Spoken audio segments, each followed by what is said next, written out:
What is up, everybody? Happy Friday. Hope you're all having a great week or end of the week, getting ready for the weekend. Welcome back to Utinni Designs.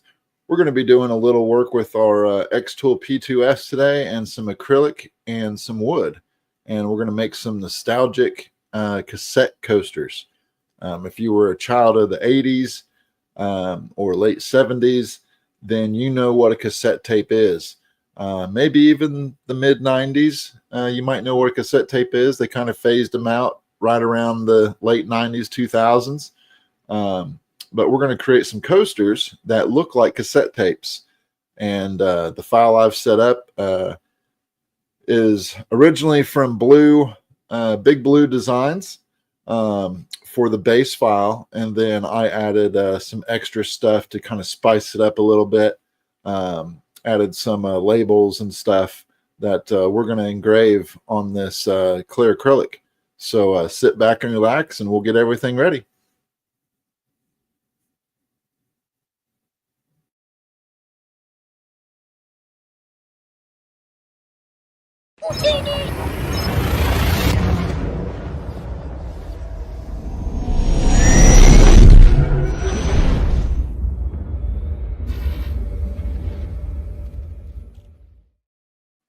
All right. So as I said, we're going to be creating some nostalgic cassette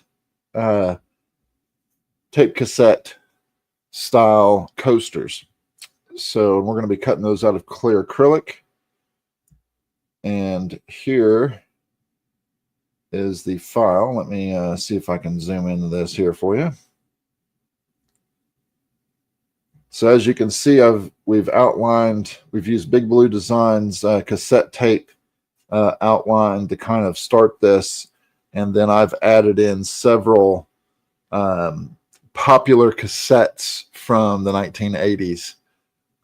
So we have Michael Jackson's Thriller, we got Bon Jovi's Slippery When Wet, we got David Bowie Let's Dance, we've got AC/DC Back in Black, we have Rush, and then Prince, Purple Rain. So those were real popular back in the 80s and real popular cassettes. Actually, they were on the top 10 cassettes of the 1980s.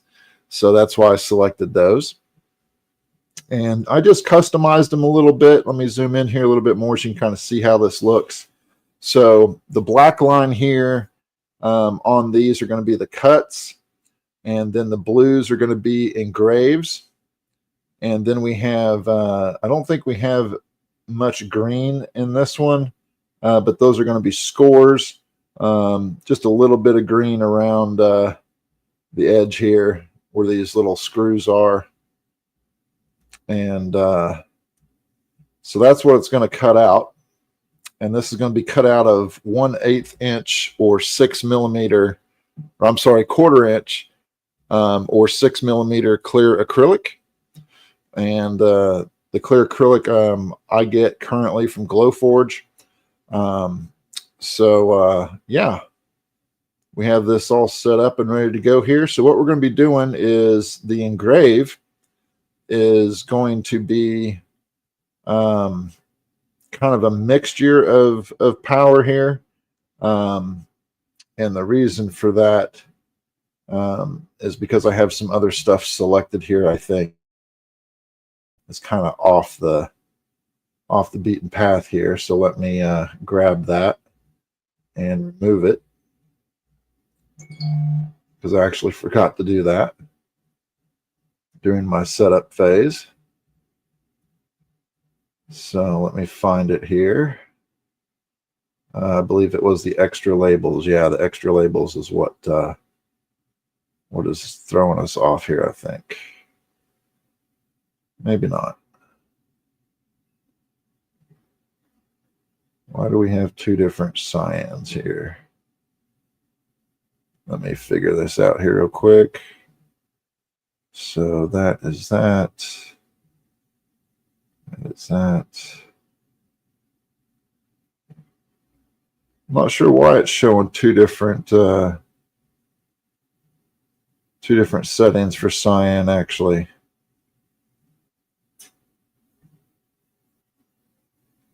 Let's score, because that's green. Those are our cuts. It's interesting. I'm not sure why it's showing two different settings unless I have something selected that is not set up. Maybe these extra labels, let's delete those out and see if that shows us the same settings. Okay, it was those extra labels. So I had some extra labels set up, that's why. So what we're going to do is we're going to refresh our background here. And as you can see, I have the acrylic already in the machine, in the P2S. And as you can see, it looks dirty on the acrylic, and that's because before I engrave on any type of acrylic, I put Dawn dish soap on it.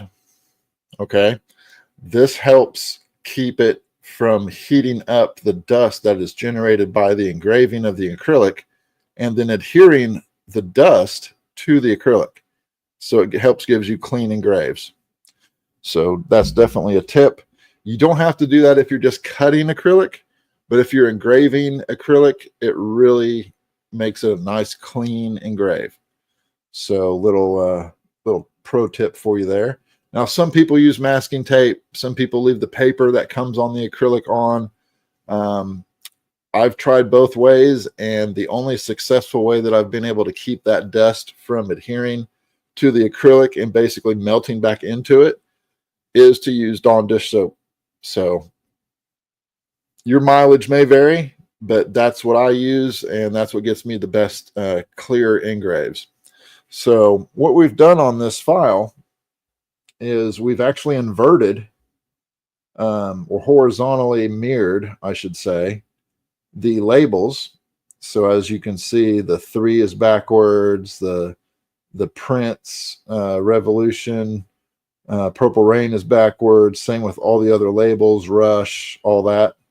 That's all backwards on the file. And that is because when we engrave it, we're going to engrave it on one side, but then when you flip it over, it's going to read the right way. So it's a mirror effect. And that's something you want to do on acrylic. That way you don't have the rough edges on the piece that you're seeing. And it just helps make it look nicer. So we're going to go ahead and double check everything. We're at 6.9 millimeters, and this is 6 millimeter acrylic. And that is what the auto measure brought up. So I'm just going to leave that alone. And we already have our 6 millimeter acrylic selected. And for our engrave, we are engraving at 25% power, 300 speed, 200 lines per centimeter, and 1 pass.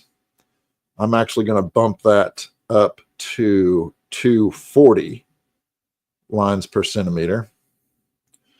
The black is going to be our cut, and we're going to be cutting at 90% power, 8 speed, and 1 pass. And the green lines are going to be scores, and we're going to be scoring those at 25% power, 100 speed, and 1 pass. So when we click on process for this, it should bring up what the laser is going to do. And we can just zoom in here and double check to make sure everything looks good. All that looks pretty good to me.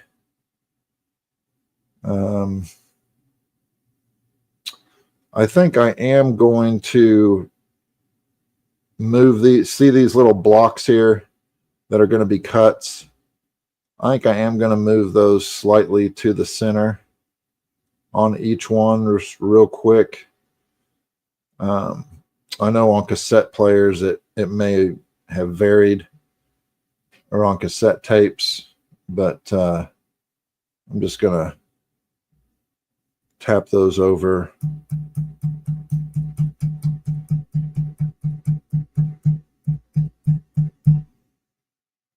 And get it somewhat centered in there. About like so. on that one. And then we're going to grab this one and this one and move it over about like so. And we're going to grab these. And this should make 6 cassettes or 6 coasters. I'm just going to put these roughly in the center. Doesn't have to be perfect. Again, that's a judgment call and completely up to you. I'm just doing it this way. Everything else I think is okay. I don't think we're going to have any issues with anything like that. So I'm going to go ahead and process it. And it will engrave, score, and then cut. And it looks like it's going to take a little while to do that. So sit back and relax and ask any questions that you have while we do this. I'm going to hit start on this. And then we're going to switch you to the other camera so you can see this happen in real time. Again, like most of my lives, you will see things in real time and you will see if I screw something up. So let's hit it and see how this goes.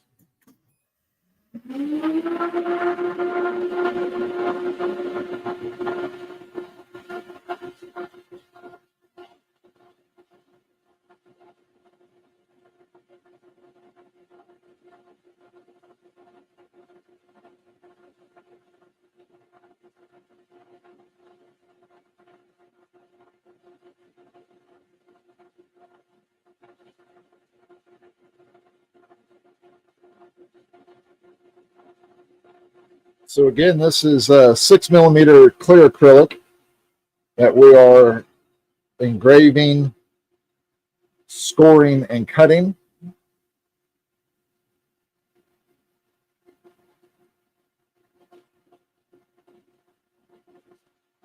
This particular acrylic I did get from Glowforge, and I believe there's a link in the description that has a link to where I got that. There's also a link in the description for the file. And again, special thanks to Big Blue Designs for the base file for these cassettes. Saved me a little bit of time on redrawing it and recreating it.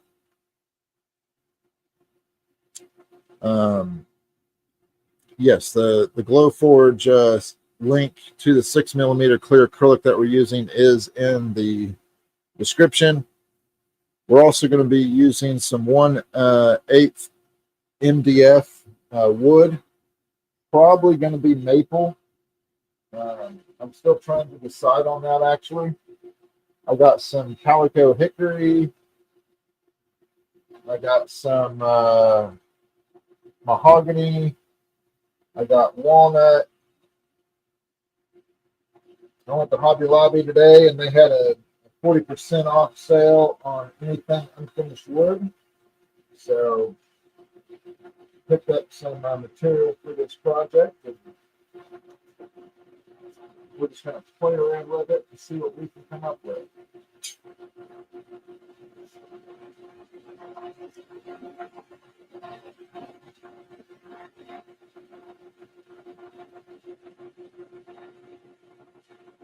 The wood piece that we're going to be cutting is the actual box that these coasters will sit in. And the way Big Blue Laser Designs designed this file is that it will look like a kind of a cassette player that these tapes slide down in to hold for the coasters. So all the props in the world go to him for this ingenious idea. I thought it was a great idea when I saw the file and just wanted to add a little bit of my own flair to it with some nostalgic cassette tape albums names on there. So we'll see how this turns out, but this should be a nice little piece for the shop that we can put in there, and hopefully somebody's nostalgic and remembers some of these albums from the 80s. and think it's a cool piece.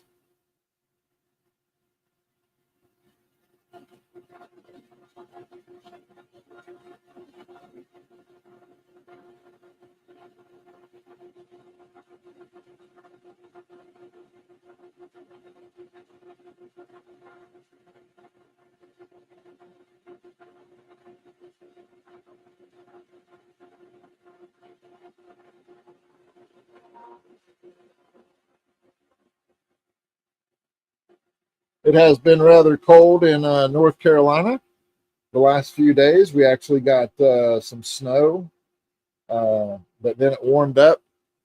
See, it snowed Tuesday and Wednesday and Thursday, and by afternoon yesterday, which was Thursday, it was all gone. Sun came out, melted it all away. But it is still fairly chilly outside. So it's chilly here in the garage. So I've had to have my handy little heater set up. So it's about 60 degrees in the garage right now. And the laser's running at 12 degrees Celsius. So perfect temperature. So it should make pretty easy work of this 6mm acrylic.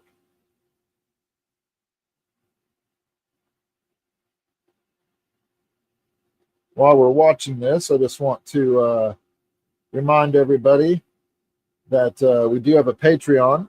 So if you would like to support the channel or get some files, please go to this Patreon link and sign up, become a Patreon.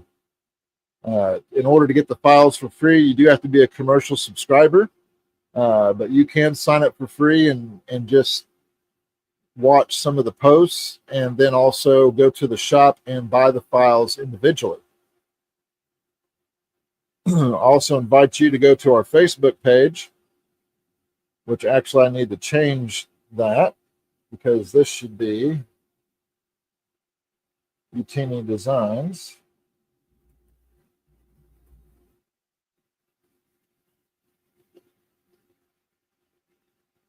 So there is the Facebook page that I have. You can also like and follow that page in order to see when we're going live, see when we have new files, answer or ask any questions that people may have about our videos, about what we engrave.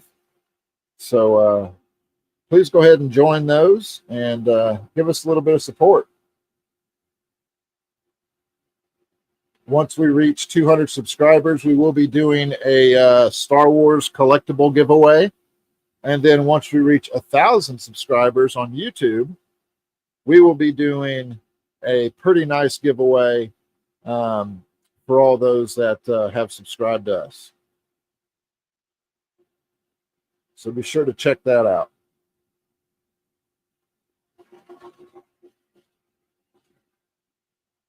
I've only had this P2S since about beginning of December 2024, so only a few months, and I gotta tell you, I absolutely love it.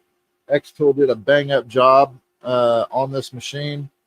It has worked flawlessly, no issues through clear acrylic and wood. The only issues that I've had have been issues that I have created. By either not having the settings correct or not doing something correctly prior to engraving or cutting.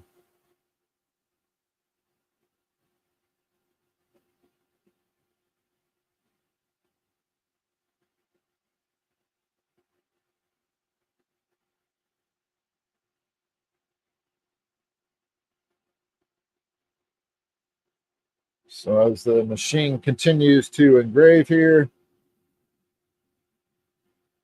we'll just continue on. If you're big into Star Wars or like anything Star Wars or sci-fi, check out my friends at the Spice Runners Lounge.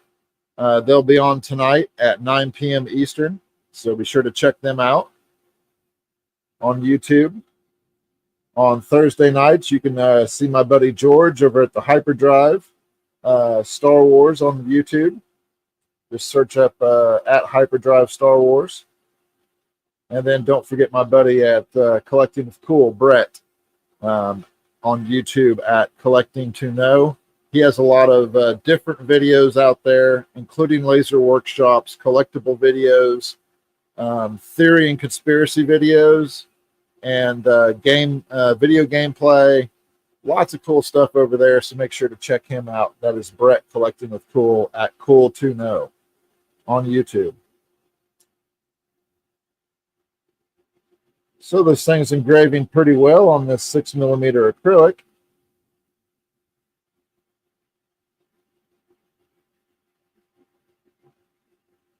So while that does that, I'm going to set up the next thing we're going to be cutting,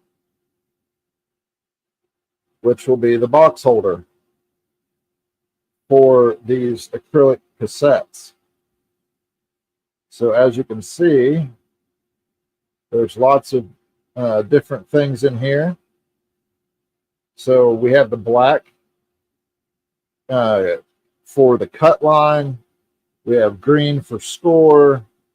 We have cyan for engrave and yellow for a different power of engrave.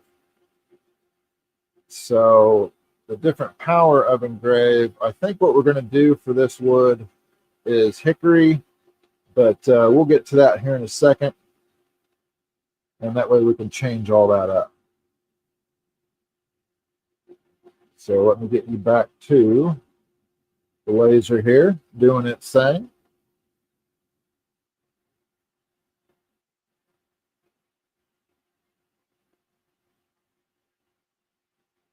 It's still engraving away. If you have any questions or comments, throw them up in the chat, and I'll be more than happy to answer them.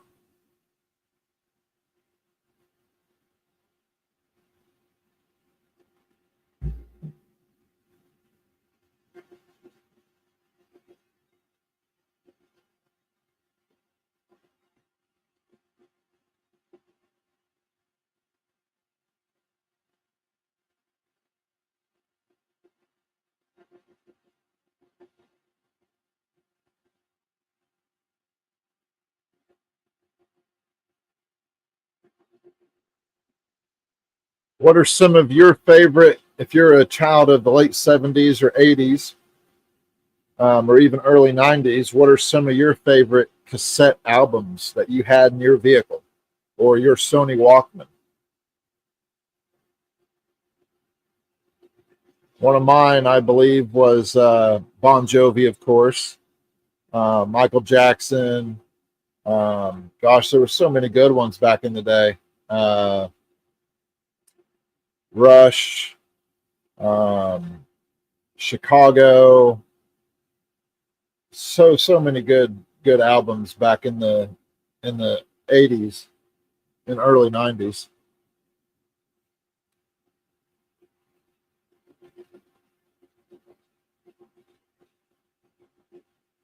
I was actually a manager at FYE, which at the time that I started was Camelot Music, if you can go that far back, and the Record Towns and stuff like that, Sam Goody's.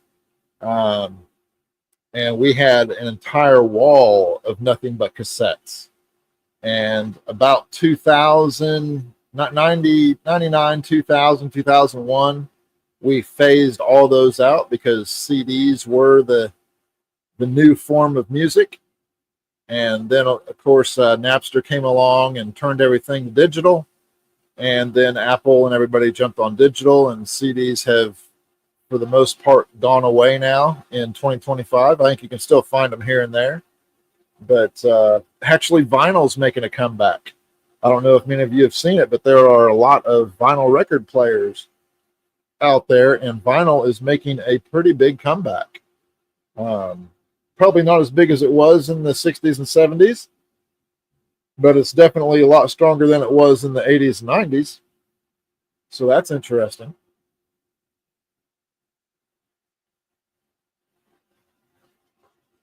A little bit of nostalgia there for you.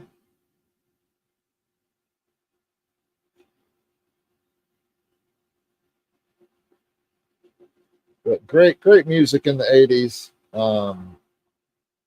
I also love music from the 70s and the 60s and the 50s.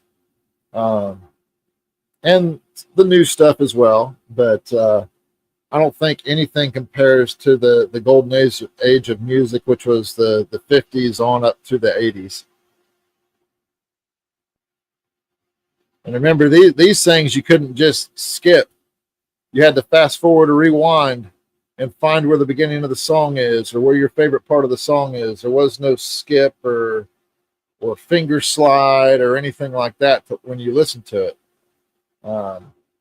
So lot different technology back then. And of course, cassettes brought around the ability to record your own music from the radio.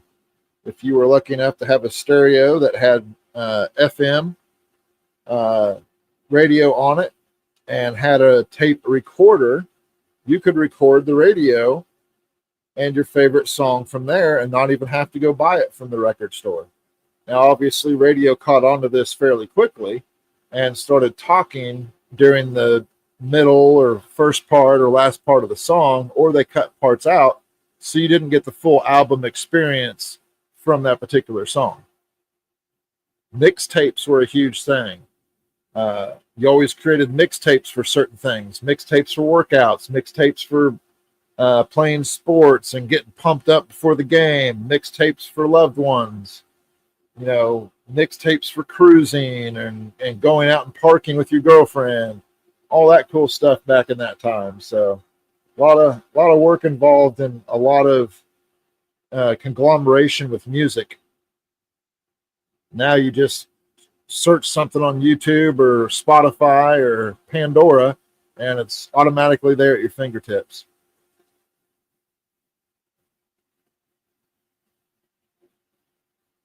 You don't have to have big shelves of CDs or cassette tapes anymore, or carry around bags or have them in your car. You can just bring it right up on your mobile device, and there it is. So a lot different and more access now than what we had back in the 80s.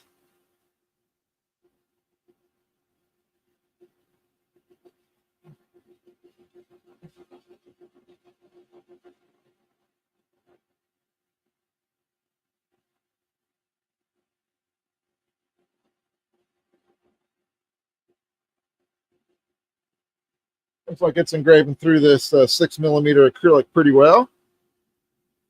It is taking a little bit of time, but that's mainly due to the settings that I have and making sure I get a good, nice engrave on it.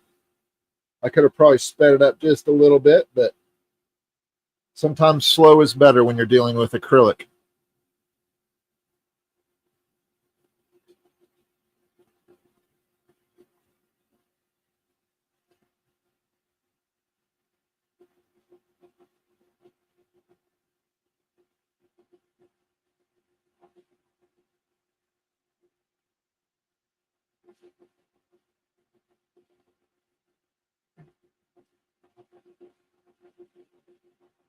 So now I need to figure out what I want my little Sony Walkman case to be made out of. That's going to hold these coasters. So let's see. Let's look at some of our wood samples.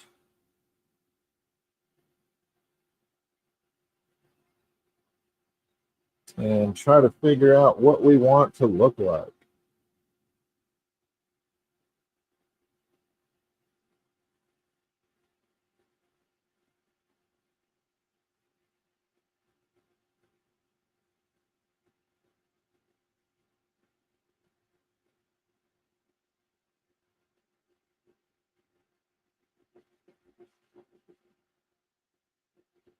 I think I'm probably going to use a maple. It just gives it a lighter wood and it gives it a nice engrave.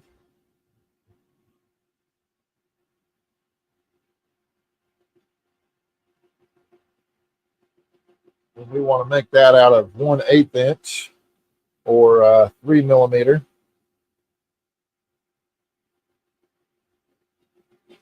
wood.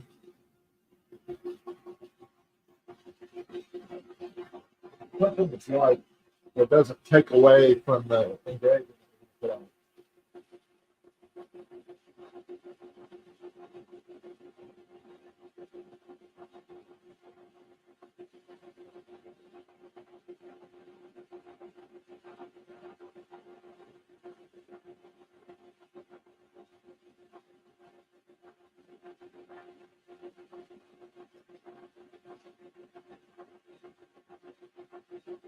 So let's see what we got here. We got maple, we got calico hickory,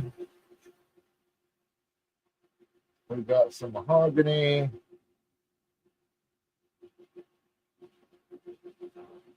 I think maple will probably work.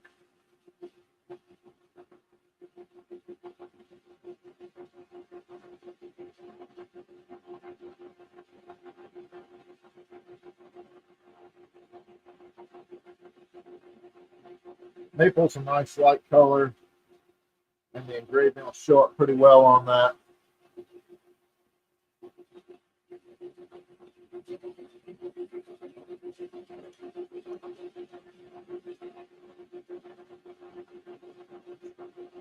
Now, obviously, if you wanted to, you could stain the wood and make it darker, but I'm going with a more natural feel to it at this point.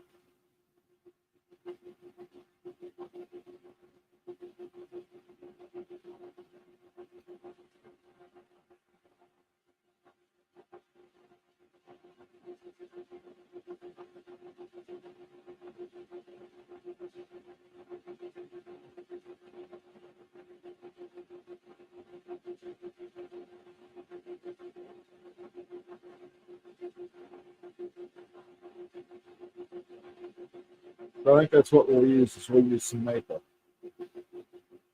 3mm maple.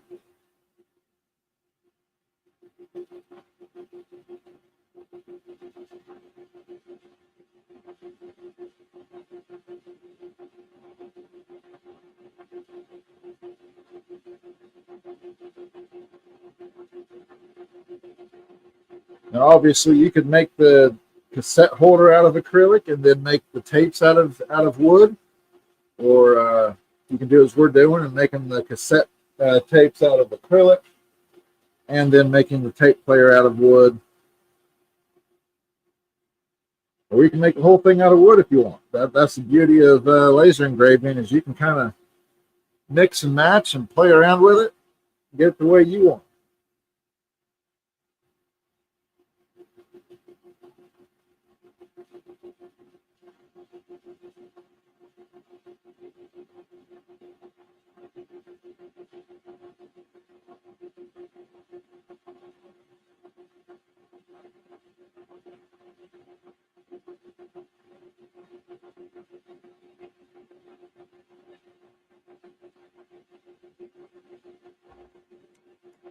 The calico hickory might not be a bad choice either.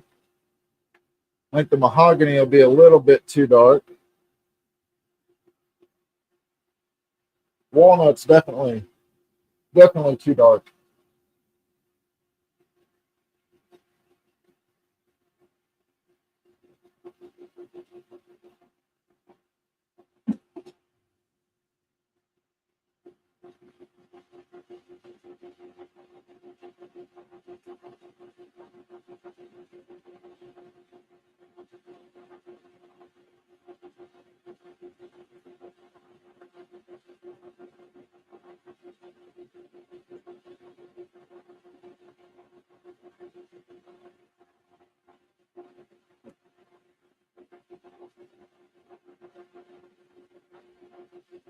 So while that's cutting, I'm going to open up this new box of wood I get from Laser Wood Supplies and see if there is a color of wood in there that I like.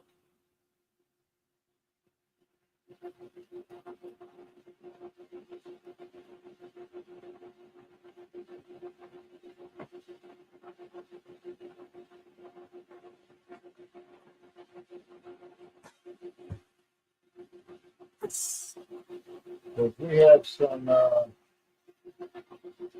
We have some oak, maple in this box. Oak might actually be a nice wood.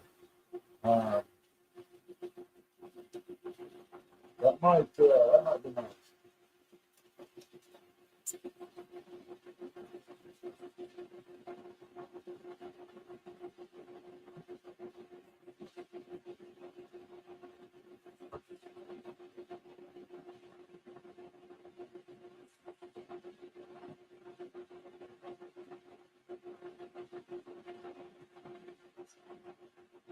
I think oak. I think we'll use oak.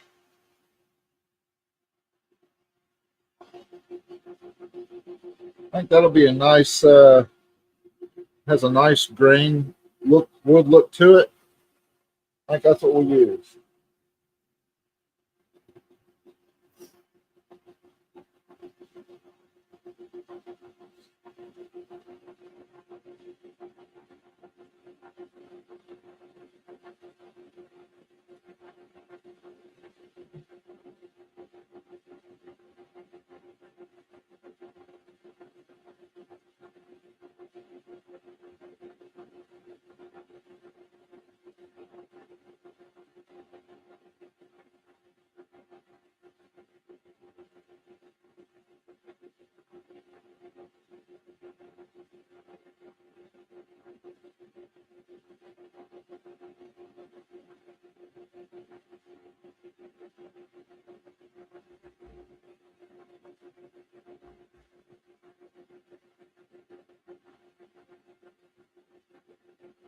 Now, of course, there's red oak and white oak, but I think we're just going to use white oak.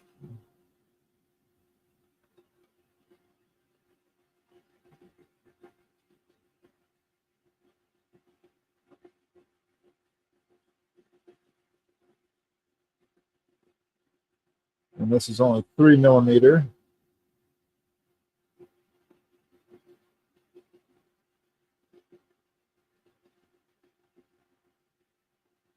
So anything black we want to cut.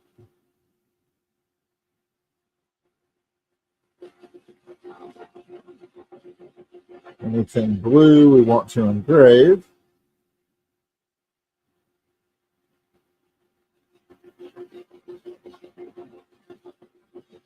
And anything yellow we want to engrave at a darker color.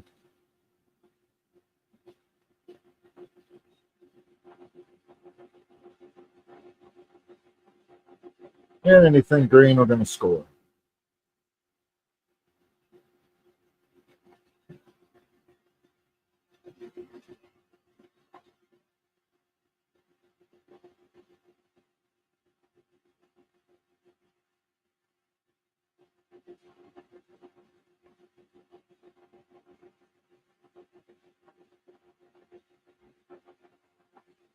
So we are still engraving the 6 millimeter clear acrylic.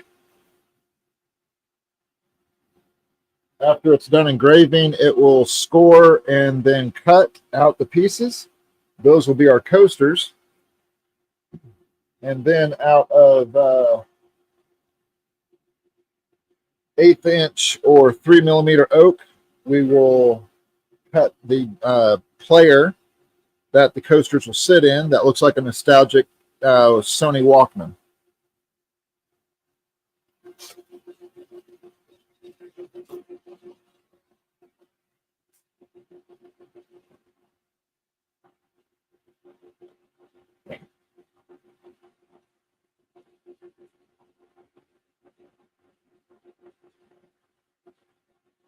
Everything's looking good so far on the engrave, though, so that's cool. Again, if you have any questions or comments, throw them up in the chat if you're on YouTube.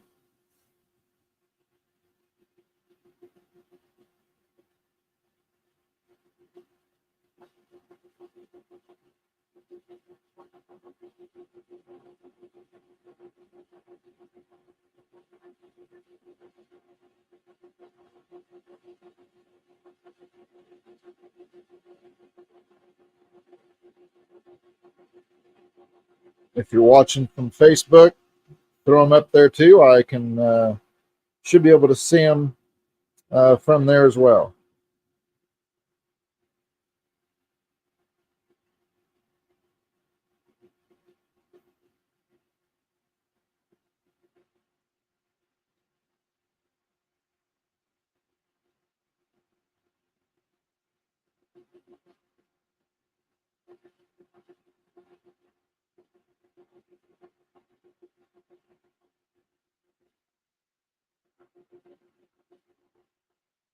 The long part of this is almost over because engrave is always the longest part.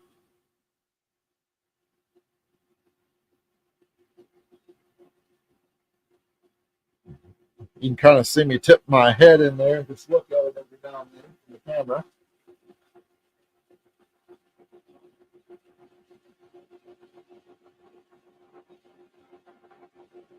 You always want to stay close to your laser when you are engraving with acrylic or wood because they are both flammable. Acrylic is actually highly flammable.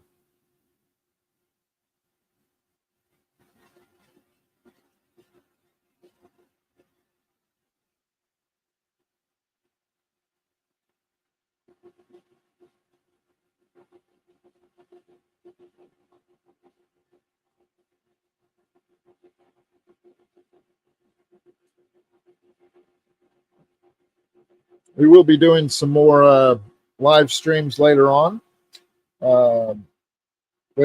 next week. Trying to plan that out, but definitely stay tuned for that. Might try to engrave some axes, maybe some more knives, or we may do another wood project. One thing I can show is a couple little projects that I've done. Let me pull these over here.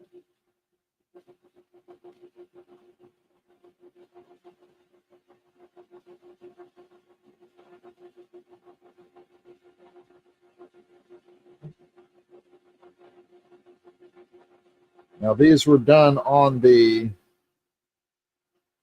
I'm going to switch you away from the laser here for a moment. There we are. So this was done with the P2S as well, the same machine that we're using. And this will stand on a desk. And then you have different scripture plates that you can put in for the scriptures of the month or the week. And I have 52 plates made up of very popular scriptures. And of course, they can always be customized to do a scripture that you love. And we can customize those per your needs. There's a little hole on the back here, so you just push your thumb out. That knocks out the plate, and you replace it with another one. So, cool little deal. This is all cut and done with the laser. This inside panel here with all these little weave marks is scored with the laser. So, very cool. Nice little thing for your desk or your office. The other thing that I've recently done is I've done my first door hanger. Now this is not glued together, so I'm going to hold it. But here is a door hanger that I've done. So these are blanks. These door hanger blanks I get from Kim and Garrett from We Make It. And then I also get the MDF from them. And this is a 6mm MDF. So the laser cuts this piece out, and then I paint it. I paint the back of the round, and then the laser cuts all these pieces out, and I paint and glue those on. So then you glue it all to the round, finish it off with a bow, and you have a door hanger.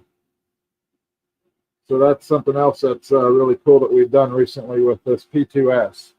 So it's really opened up a lot of different opportunities doing that type of work. As I drop something.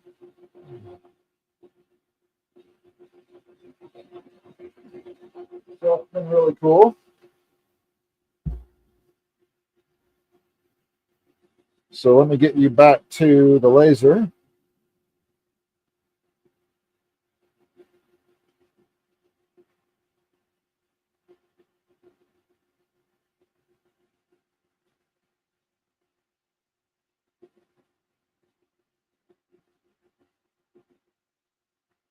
Lots of engraving on these little cassettes.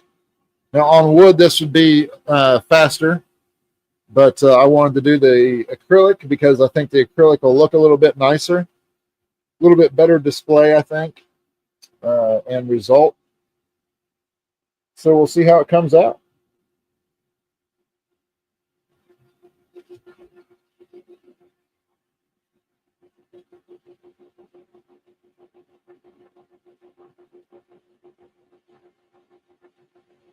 But yeah, I really can't say enough about this xTool P2S. I was looking at the P2 for a while and just couldn't swallow the money. And as fate would have it, they came out with the P2S during the time I was doing all my research and talking to people about it. My buddy Brett over at Collecting to Know or Cool to Know has a P2, and he was telling me about it, and he was really the one that kind of sold me on it. And then they came out with the P2S, and I'm like, well, this must be fate. So I waited a little bit, and in November I was able to afford one and got it on order. It came about a week and a half later, and been using it ever since, and haven't had any issues out of it. I do need to clean it. I'm getting to the point to where I've done enough on it now. I need to clean the mirrors and clean the lens. But it's been running flawlessly, no issues. Even though it's in the garage and it has been getting real cold here in North Carolina the past few days, no issues with that. But I did also make sure I put enough antifreeze in the laser tube to survive at least to negative 20 or 30 degrees Celsius. So that I think definitely helped. But on real cold days, when I know it's going to be cold, I turn on the heater here in the garage and at least let it get up to 50 or 60 degrees just to be on the safe side. It isn't that much electricity to heat this small garage up, so it's really more peace of mind for me than anything.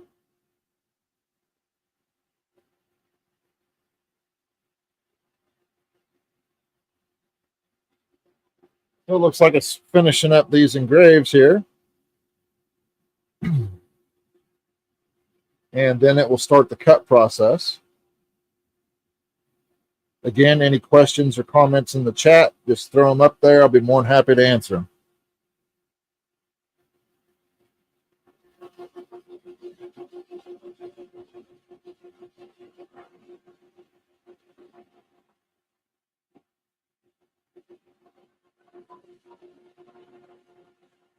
I'm going to turn my fan down a little bit now that it's on the cutting phase.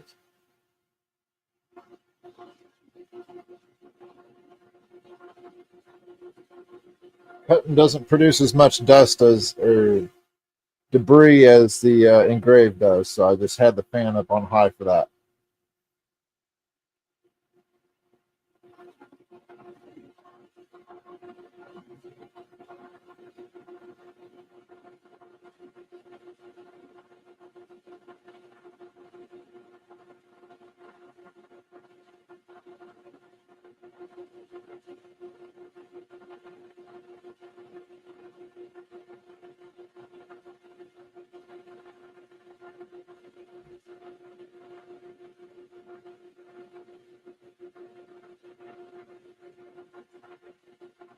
Right now it's going through and scoring.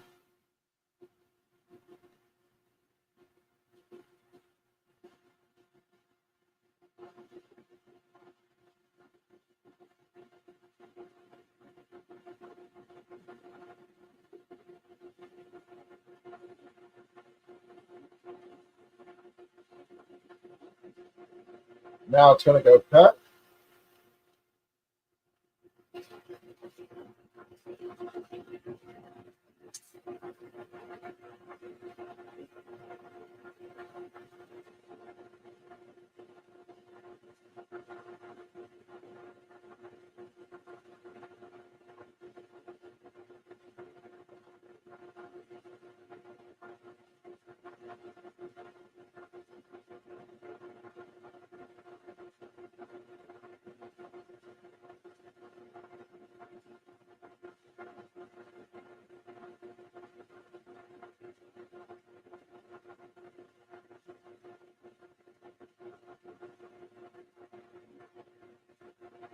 Now, these coasters are obviously enlarged a little bit. They're a little bit bigger than what a normal cassette would be, because obviously, you know, those were a little bit bigger than a business card, and so these need to be a little bit beefier so you can really set a drink on them.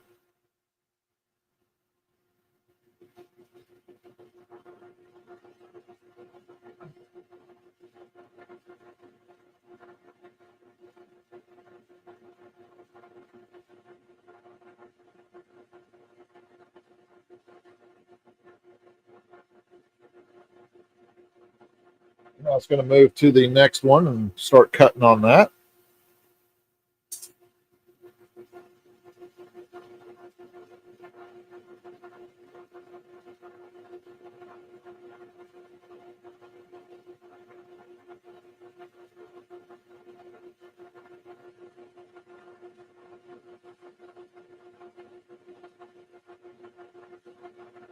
And again, if you're just joining us, I'll go over the settings again.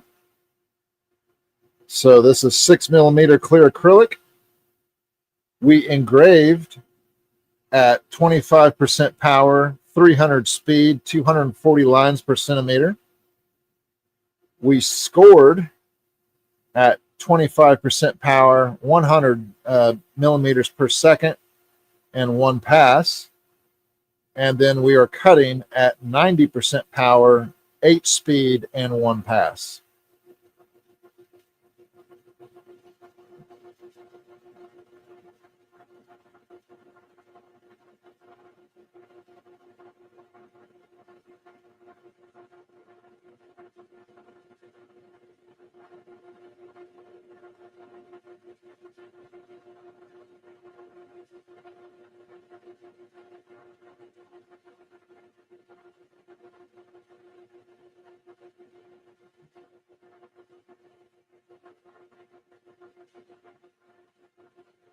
We're getting close to the end here on the acrylic.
Yep, getting real close here. And we should be able to see how this turned out.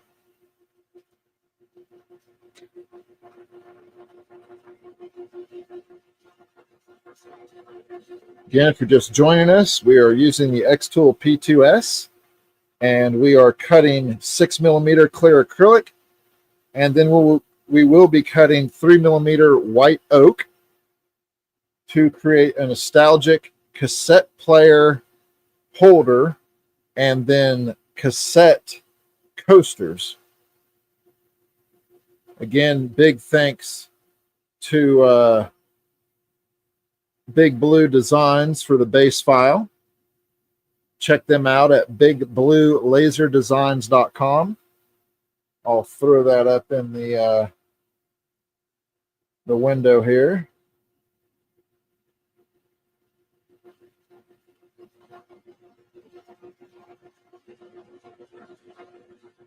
Actually, I'll just put it in the chat. That may be easier.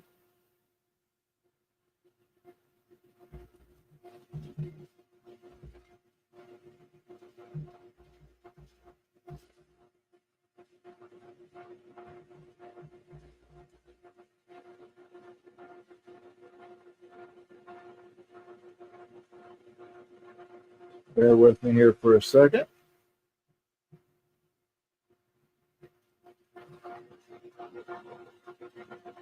There you go.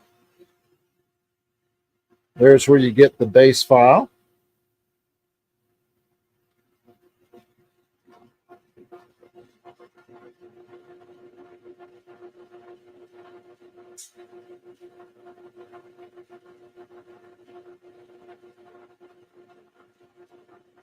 We are nearly done with the cutting.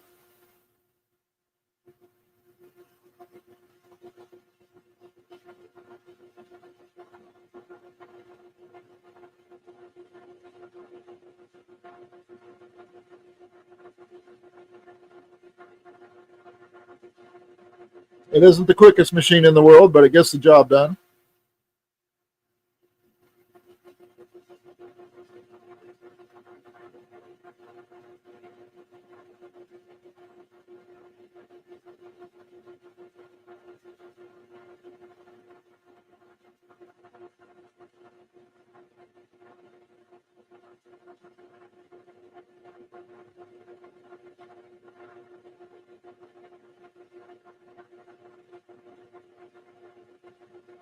Every now and then you'll see my head pop in, just looking to make sure it's doing what it's supposed to be doing.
Looks like we're almost there. And we can clean these off and see how they came out.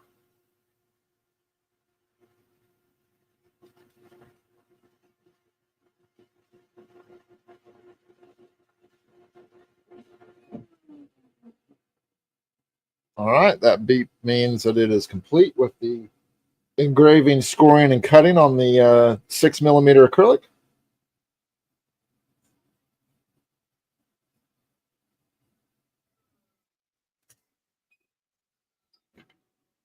So we're going to go ahead and take our little clips off. Make sure all this cut through. Looks like it did. I just like to poke my finger in there just to double check it before I move the piece. Because you can always run a second pass. But I would say that that was a success. So we should just be able to lift this right out.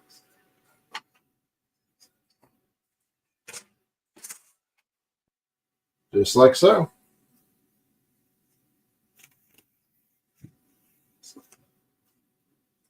Now we'll just lift these out, tap them a little bit.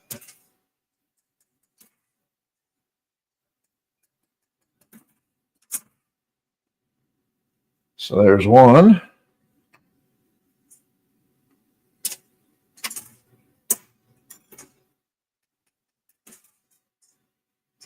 There's 2.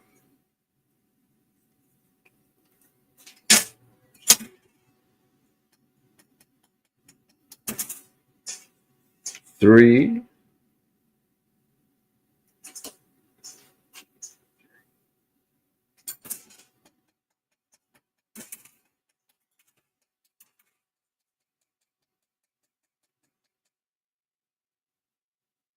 That one's being a little stubborn, but it is cut.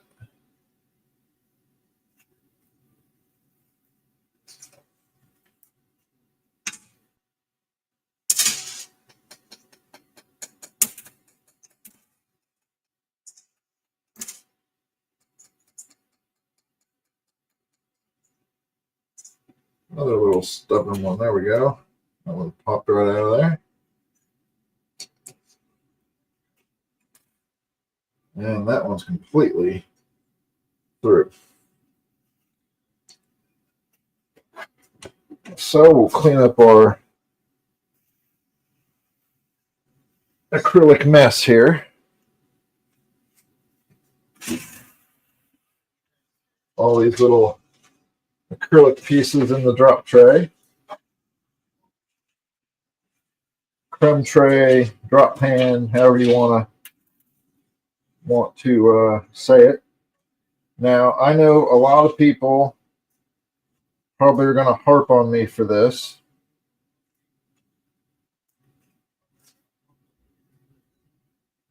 But I keep all these little pieces.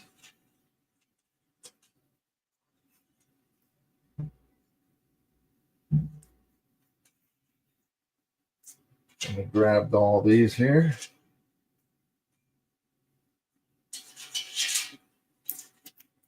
Now, someone's going to say, well, why do you keep all those little pieces? That seems silly. Well, because I'm a silly guy. Now, the reason I keep all these little pieces is because I've found that they may come in handy at some point. So all these little pieces of acrylic, as I just drop them right back into the pan, may come in handy.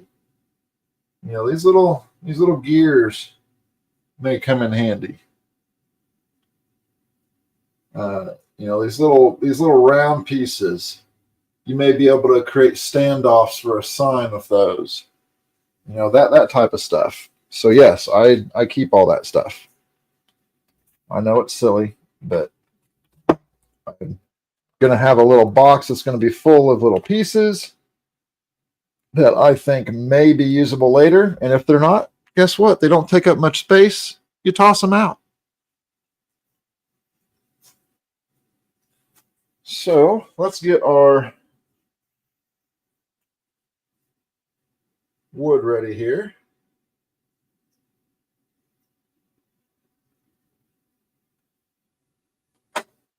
And again, this is 3mm oak from our friends at Laser.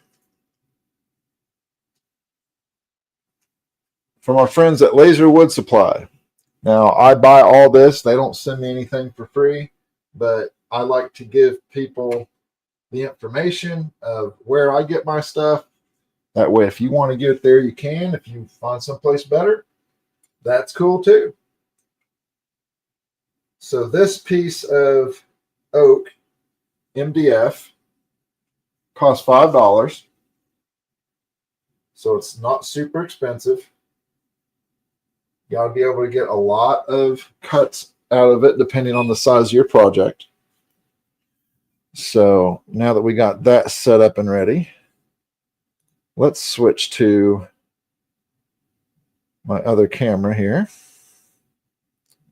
So we're going to switch back to me for a second. So this is what it looks like when it comes directly out of the laser.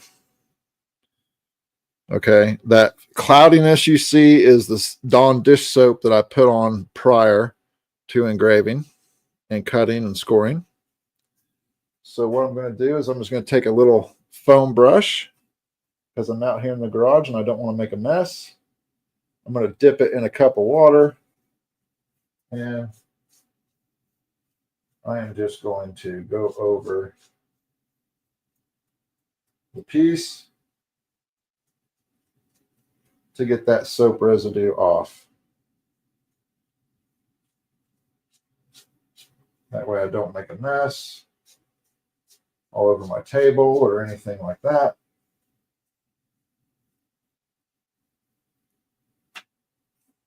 And then we just take a microfiber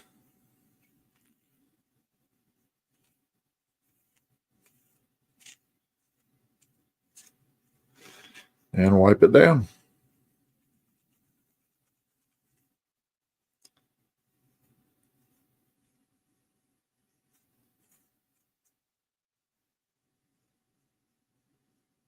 And then you wipe down the back side, which is actually the front side. And there you go. Look at how clean that is. Nice and scoring lines and engraving. Very nice. Very happy with the way that turned out. So then we move on to the next one. We get our little foam brush, dip it in a cup of water, and just brush the soap off.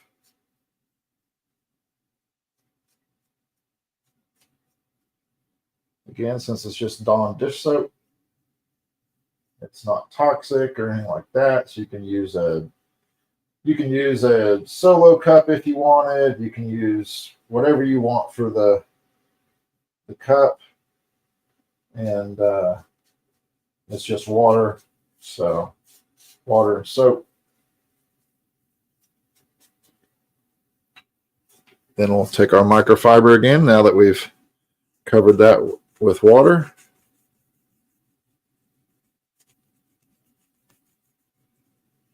And we'll just wipe it off and polish it up.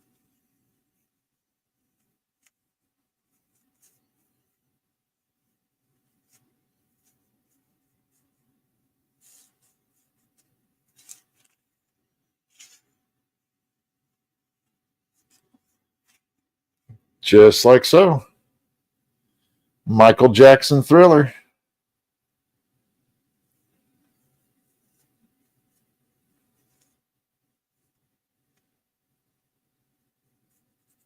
Now on the back side, where it actually engraved, you can feel the engraving, but the reason we reversed everything is because this is how you're going to lay it on the table. So this is all smooth. You can't feel anything here.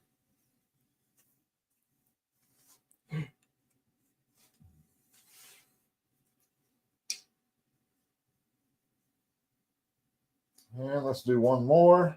So again, we have our brush and our water, and you just brush away the Dawn dish soap that helped protect the acrylic while we engraved, and kind of mask it. And again, you can use masking tape if you want. I haven't had super luck with masking tape or painter's tape. I've tried it. This seems to be the best option that I've found, is Dawn dish soap and just a little bit of water and a little bit of cleanup, and you're good to go. So let's get this wiped down. Again, if you have any questions or comments, throw them up in the chat. If you just want to say hi, that's cool too.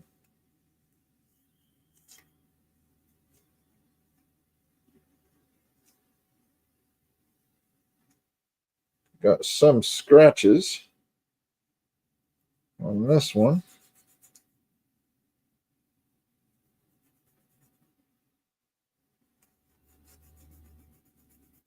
Nope, it comes right off.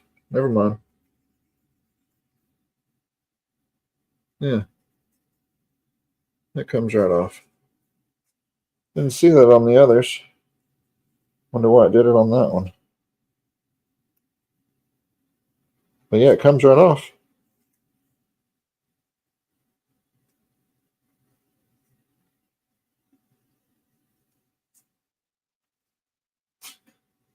AC/DC, Back in Black.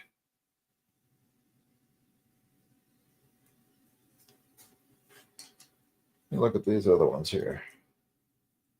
Yeah, must have just been that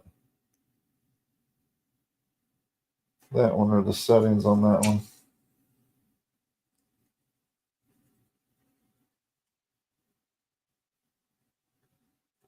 Could probably tone down the power a little bit on that. So yeah, we got our coasters right there. That's how they turned out. Pretty cool. That's 6mm acrylic. So now we'll cut our box, and I'll clean the rest of these up. So we're cutting our box out of 3mm oak. Let me get you back to, where'd my mouse go? And get you back to the laser. And real quick, we're going to go into our design here. So this is the design for the box, which again, as you can see, is set up like a Walkman back in the day. So you have your open for AA batteries, you have your auto reverse, your mega bass digital, your headphone jack, your volume, your stop, eject, rewind, play, your power, all the good stuff from back in those days. And the settings for this, we have several different settings here. So we're going to do a light engrave. Or actually, I'm sorry, a dark engrave, I believe. Yes, we're going to do a dark engrave at 25% power, 300 speed, 1 pass, and lines per centimeter. I'm going to bump this to 140. And then we're going to do another engrave, and we're going to bump this to 120. And that's at 20% power, 400 speed. Then we're going to do a score at 25% power, 100 speed. And finally, a cut at 60% power, 25 speed. And that should get us a pretty good cut. Yeah, 60 and 25 on white oak, 3mm. So the first thing we want to do is refresh our background so we can see where our design is versus our wood, and we do need to move it. So I'm just going to select everything and move it over here. And then we're going to take an auto measure of the wood. Make sure everything's in focus. We're going to go ahead and do a close cam view. And that way we can use up as much of the wood as possible. And we're actually going to drag this up even further and take another close shot.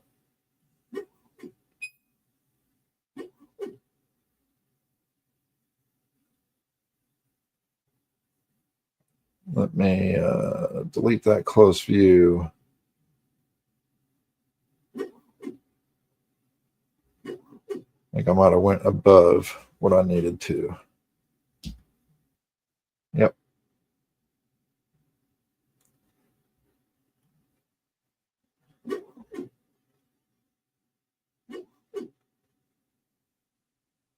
All right, so we're going to drag this down.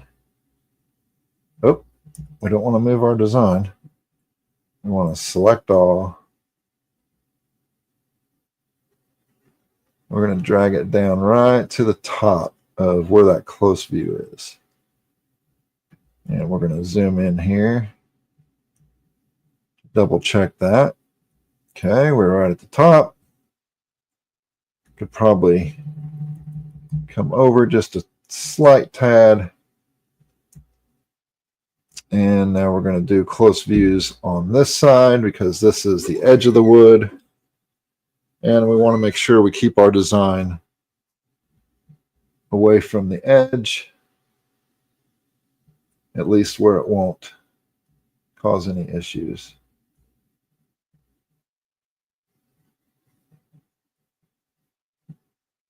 And one more here at the bottom.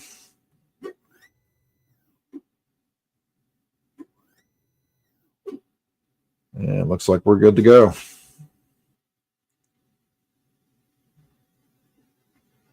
So we're going to go ahead and delete close view.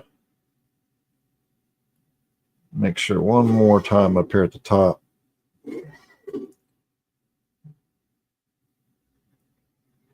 That is right on the edge.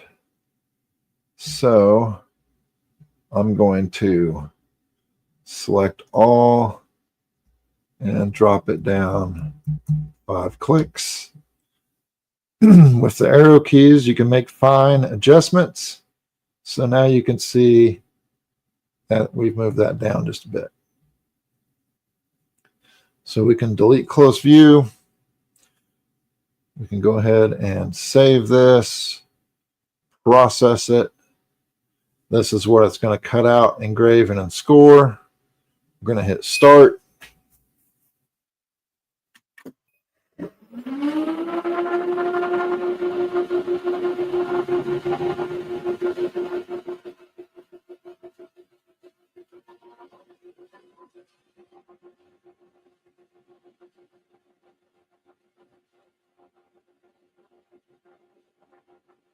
And we will let the laser do its thing. Hey, Ken. How you doing, buddy?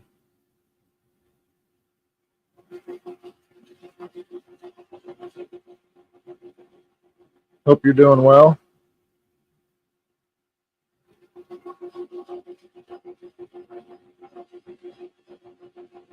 So again, we're cutting this out of 3mm oak MDF.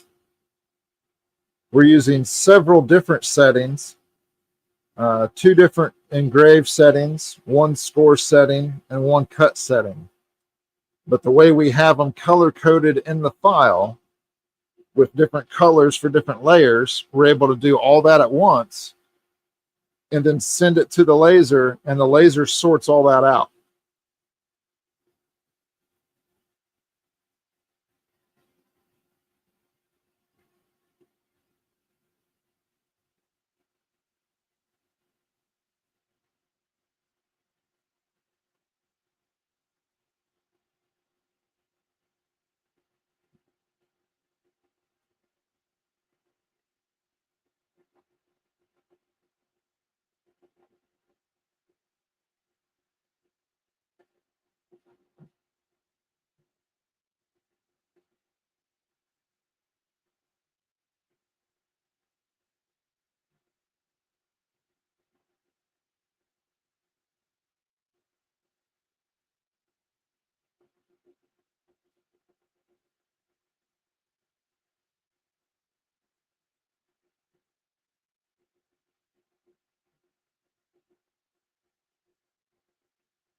I'm good, buddy. I'm just hanging out and enjoying life and doing some laser projects.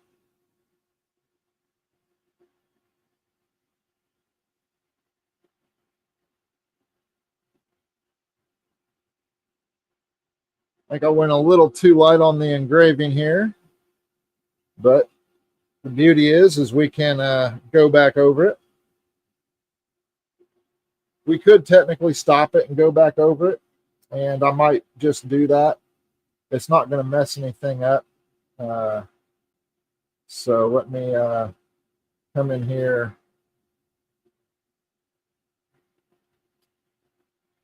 And let's cancel it,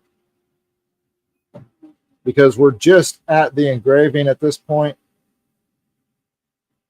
So we are just going to change a couple settings in here real quick.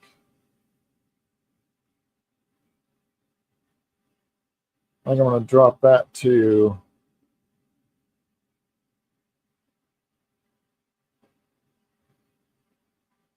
power 30 and 300 and 140. And let's do this. I'm just changing the settings. I want it to be a little bit darker on this wood.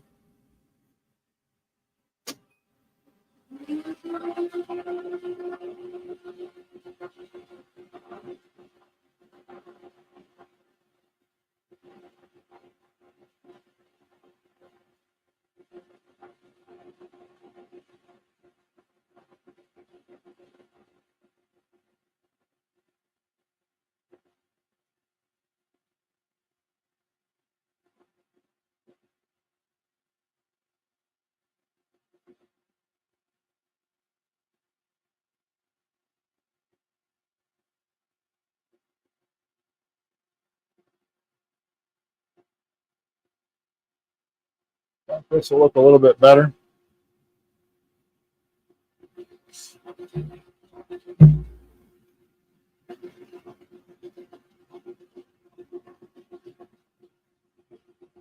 I appreciate it.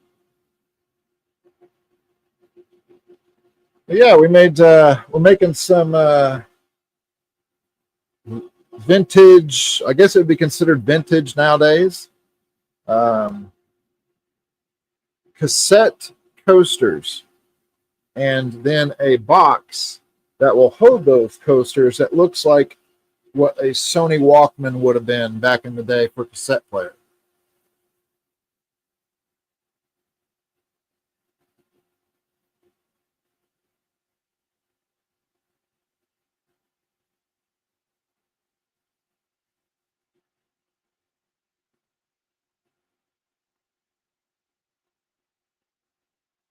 So that'll be a pretty interesting result once we get it all done.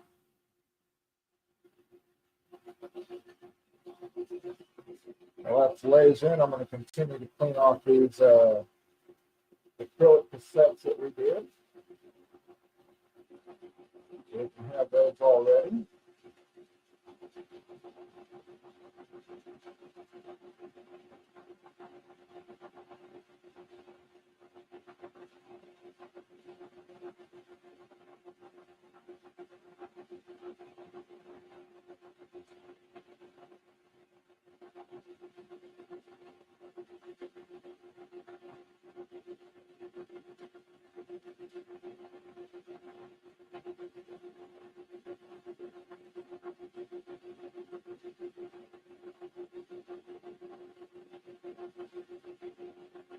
Yeah, I was really happy with the way it came out. Now, like I said, I used a base design from Big Blue uh, Laser Designs for the initial cassette, and then I went and looked up the top cassettes of the 80s and recreated those labels in Illustrator and brought them in. So that way we can have some realistic looking cassettes. Adds a little bit more realism to it.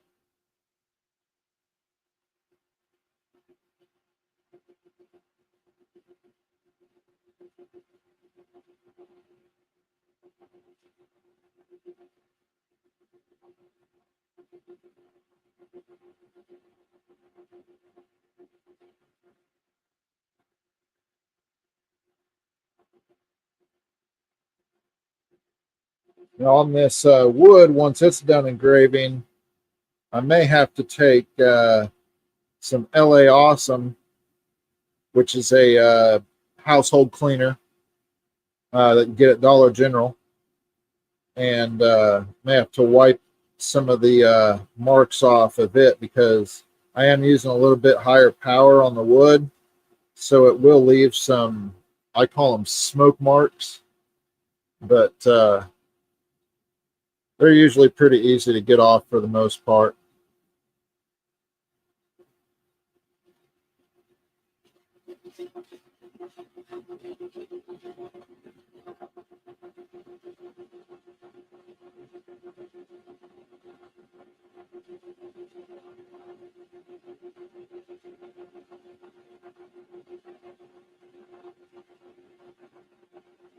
One more cassette to clean off here.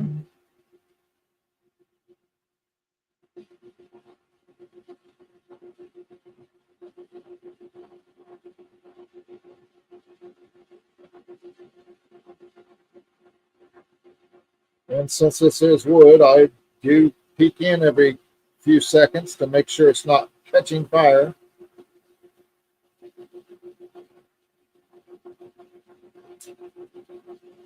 Anything that's flammable that you laser, acrylic and wood, you want to check on. Don't ever leave your laser. Things can go bad real quick. You have to be there to react to it.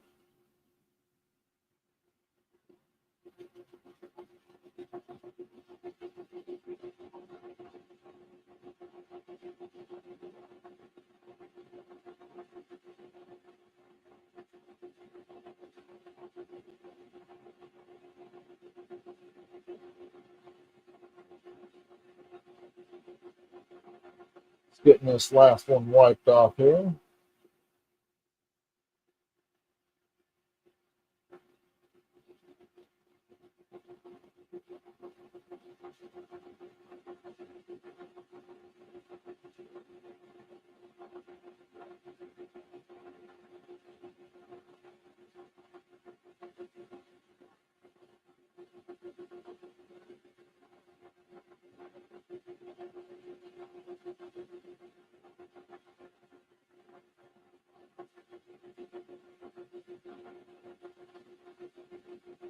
Yeah. Fire. Yeah, that would not be a good thing for sure.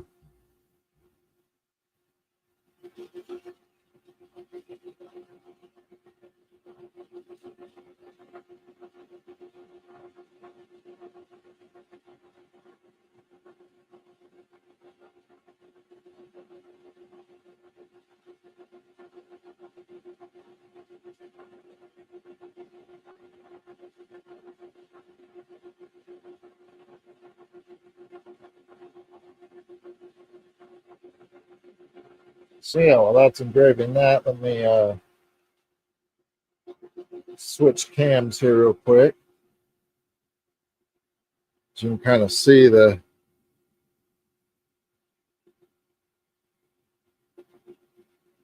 that's how the coasters came out. So you got Prince, you got David Bowie,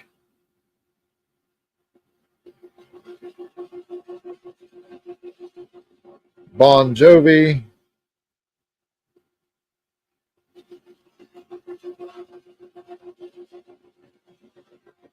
Michael Jackson,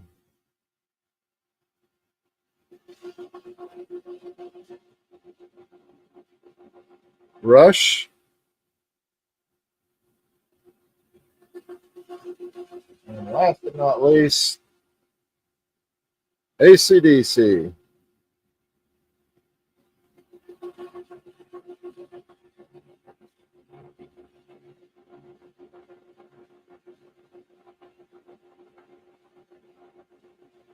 Thank you, sir.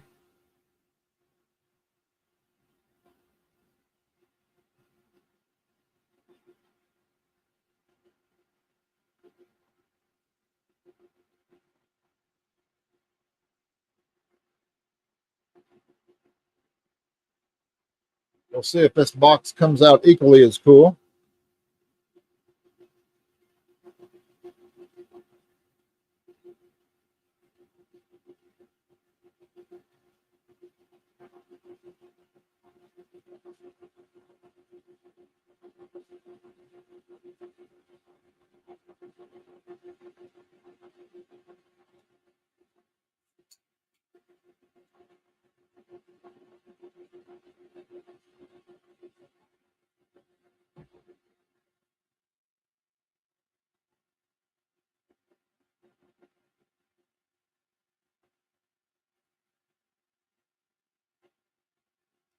I'm getting a little overburn on the settings. Maybe I shouldn't have bumped them up, but hopefully we can clean that up with some LA Awesome.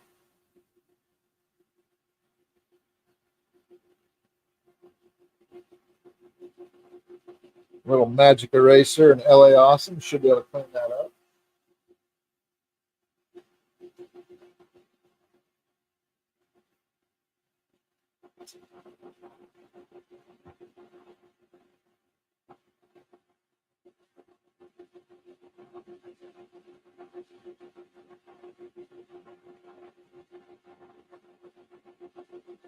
Again, if you're just joining us, we are creating some nostalgic coasters in the shape of cassettes. And right now we're cutting 3mm oak in order to create a tape deck or Sony Walkman.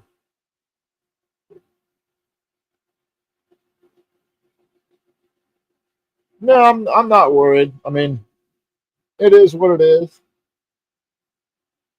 Like I said, I when I first saw the first setting, I thought it was a little too light, and now that I'm seeing this one, I think I might have went a little too dark. But you know what? It is what it is.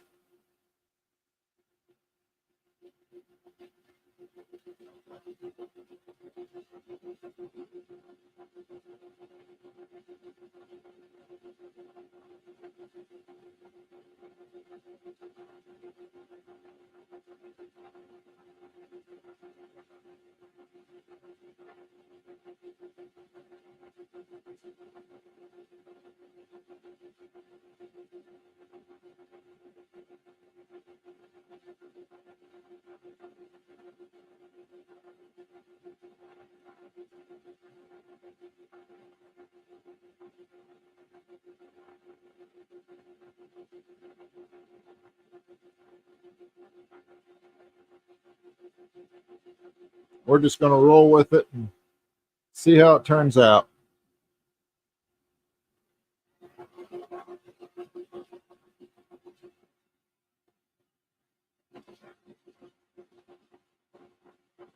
I think as long as I can get the overburn off, then we'll be in good shape.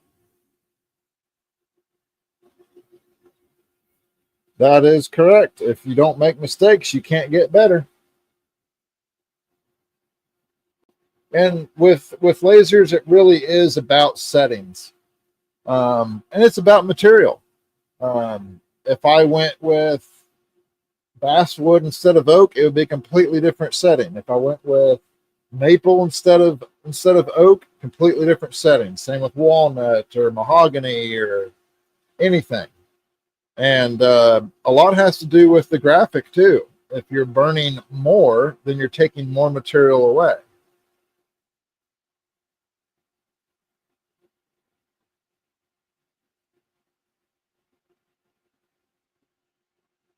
So it's really a guessing game. Yes, I know people are going to say, well, you could do a an engrave sample or an engraved test. Yes, there are engraved tests that you can do that will show you exactly what it would look like on that certain material. Um, for the most part, I'm trying to use the xTool material library. So it does show a little bit of overburn on its sample, but I'm getting a little bit more on this particular wood. So we'll just have to see how it turns out.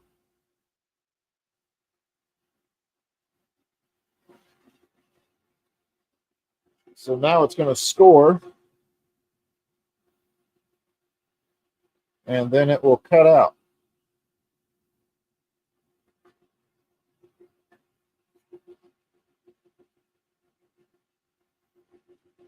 Here comes the cuts.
We are almost done. Then we can take this out, take a look at it, scrub it with some LA Awesome and the Magic Eraser.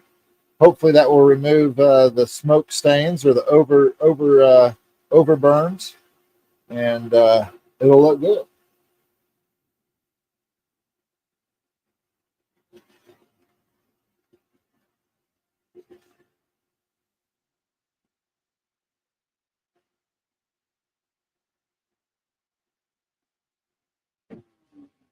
All right.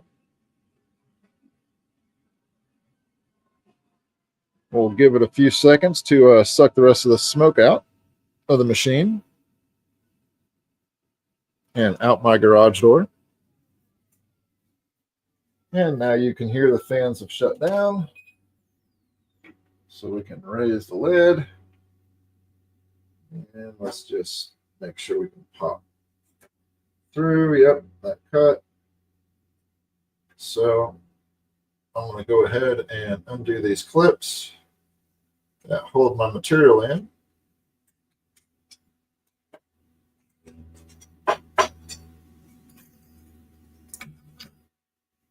And now we should be able to hopefully lift it right out. There we go.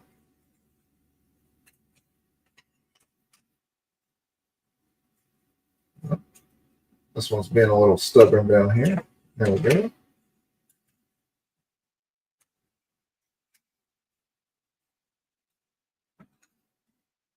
So good clean cuts. No massive burning on the backside there. So that's a good thing. So there's our little headphones. And then there's our play and stop and eject buttons. Hopefully y'all can see that. See if I can get closer here. See how much overburn is on that? Hopefully we can clean that up.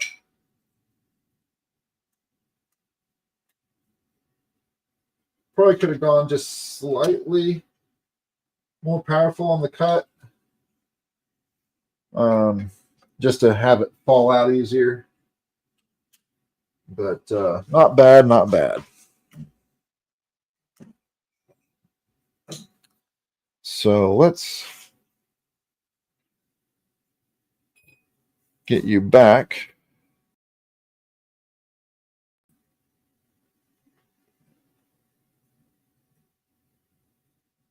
to here. Here we go. All right. So I just wanted to show you this overburn. See how it's overburning. You got the real bad shadows around the engraved areas. But I believe with a little bit of LA Awesome and a magic eraser, we can eliminate that. And maybe avoid some of that altogether. So I'm just going to take a little bit of LA Awesome. I'm just going to put it on my microfiber here. Just a dab. Doesn't have to be much. And we're going to take the worst one, which is this. Has a lot of overburn.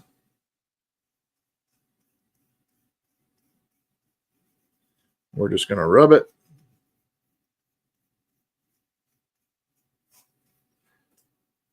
And then we're going to dry it off.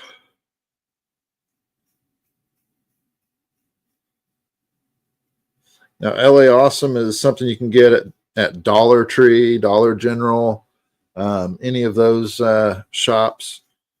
And you don't want to leave it on the wood for too long. Obviously, you just want to wipe it on, wipe it off. But look at that. Way better.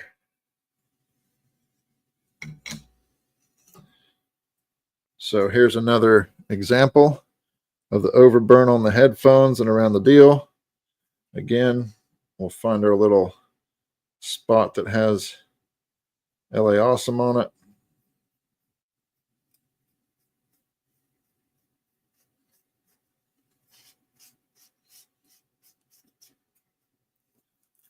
And voila. Way better.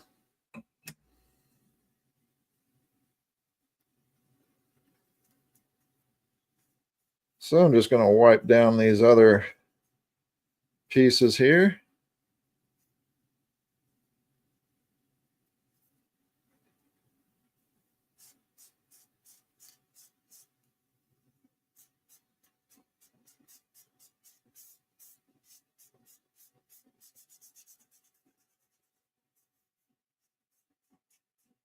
And it's really mainly around the engraving. It's not so much around the cutting.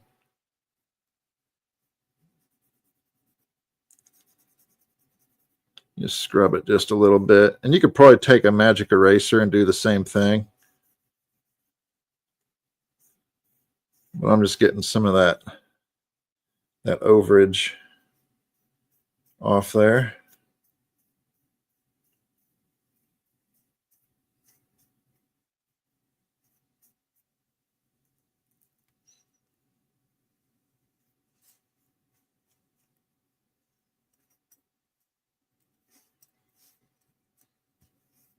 And you want to make sure you wipe it dry.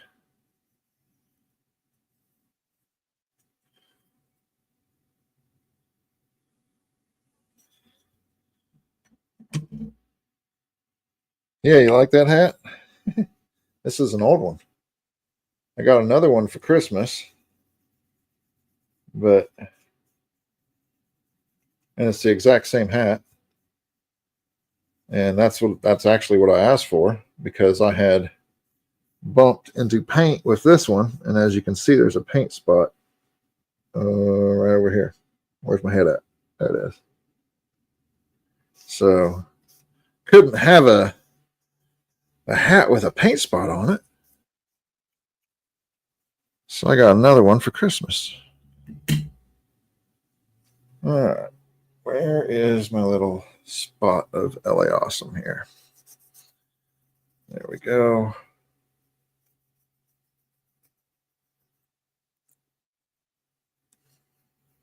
Maybe we need just a little bit more, maybe. Maybe not. Let's see. Let's try this.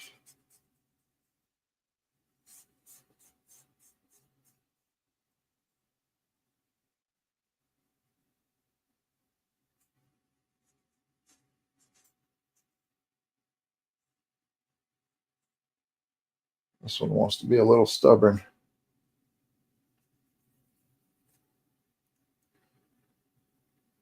So let's take just a little bit of the soapy water we had with our foam brush. Kind of get it in there.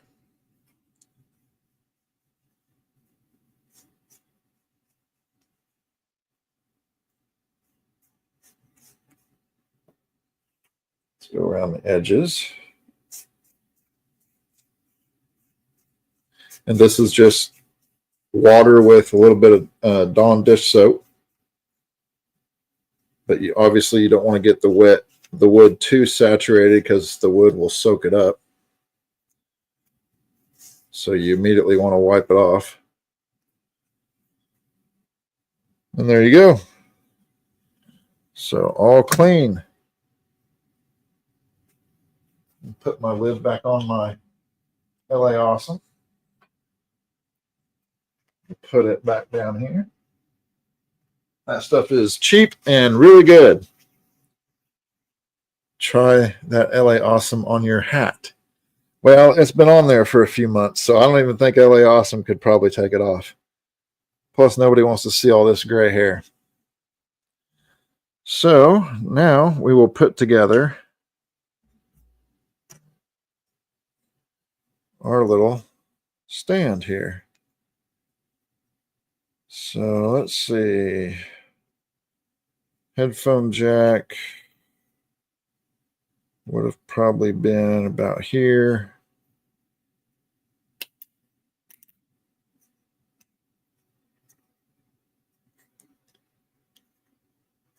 And then we have the stop and volume here.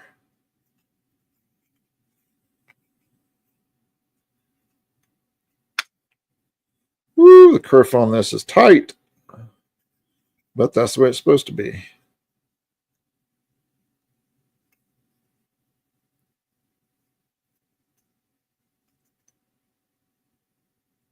Come on.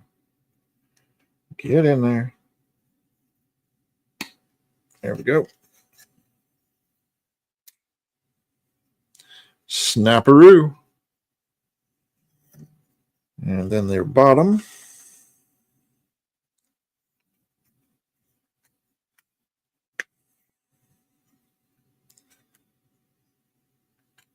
It's just like a little jigsaw puzzle. You just fit it all together. And try not to force it, because it is only 3mm wood. And you can always take a really fine file if it's too tight, and just kind of get it in there.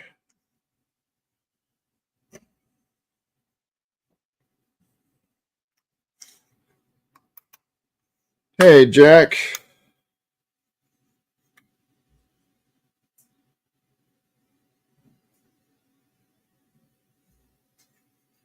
Lord, let it turn gray. Just don't let it turn loose. Yeah. Oh, I definitely have gray. If you're talking about hair.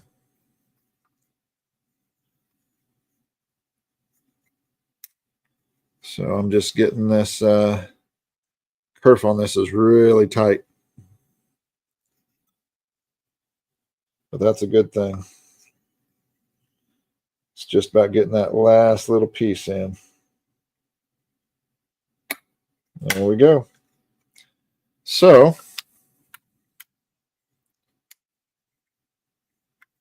there is your little Walkman box.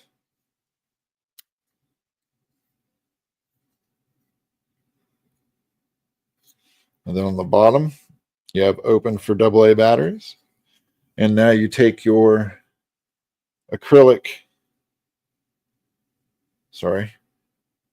cassettes, and you put them, there's Rush, right in your holder. Michael Jackson.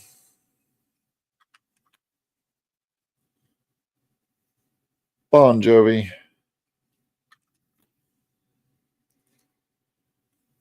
David Bowie. And Prince. So, and you could probably fit 2 more in there. But that is what it looks like.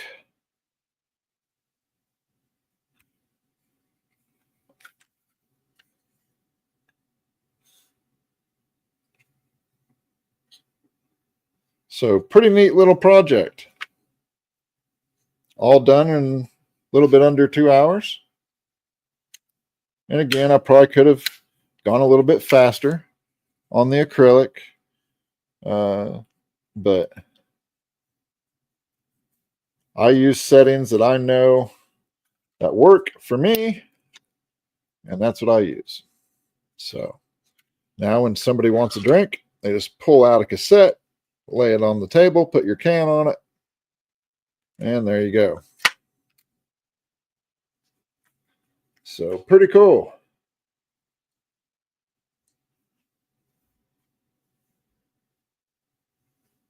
The other projects I have, I probably won't do today just because we're already at almost 2 hours. So definitely a neat little project. And again, thanks to Big Blue Laser Designs for the original file. And then I just took that and just modified it slightly and made it my own, made my own labels for the cassettes and so on and so forth. But you could easily create this file if you wanted to, but if you want to support Big Blue Laser Designs, I always, hope that you support the creators out there and the small businesses. I think the file was $4 or $5, so it wasn't a huge expense. All in all, the piece of oak that we cut, we still have plenty left. And this piece is $5 for the oak. And the clear acrylic, we still have a nice usable piece right here. And this is about $30. But as you can see, I also used it for some other things too. So let's say $5 a cassette. So 5, 10, 15, 20, 25, 30, and maybe not even charge for the box.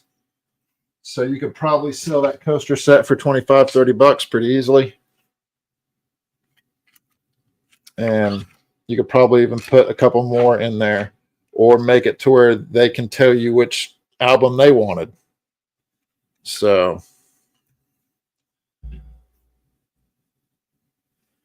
all right, Pats fan, see you later, buddy.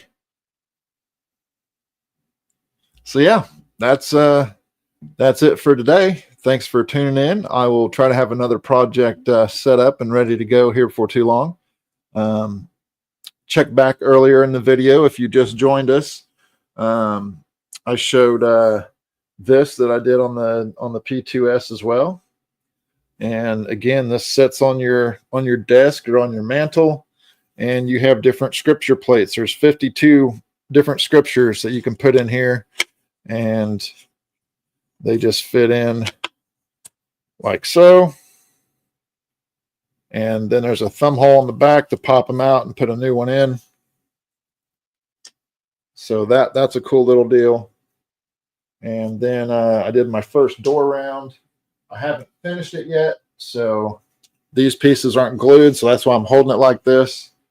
But welcome to the Fuster Cluck. And painted that with Foxy Hughes paints from Kim and Garrett on Kim and Garrett Make It YouTube channel.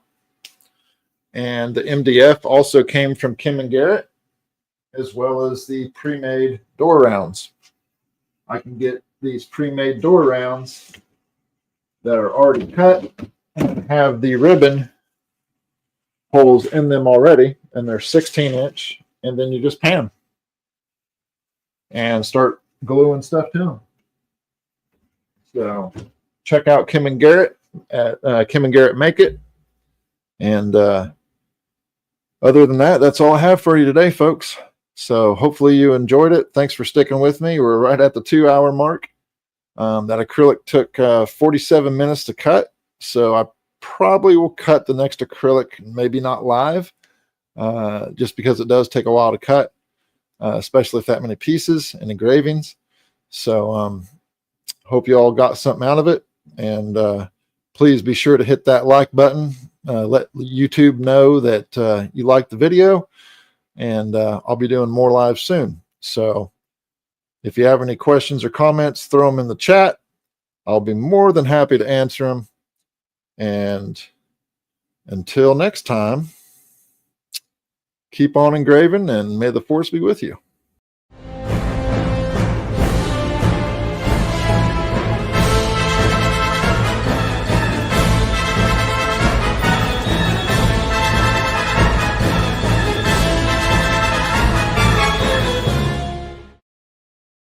Utinni